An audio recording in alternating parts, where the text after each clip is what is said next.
البنزين لا الأول تاني.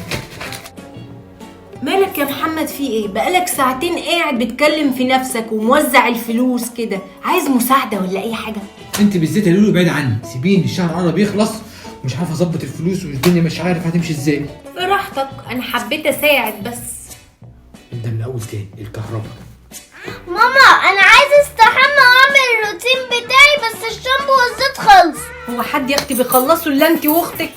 انا طالبه اصلا اوردر وزمانه جاي ومش عارفه اعمل ايه، وابوكي قاعد بره شايط. يوه الواحد ما يعرفش يستقنص بعد ما خلص امتحانات. ايه يا اختي؟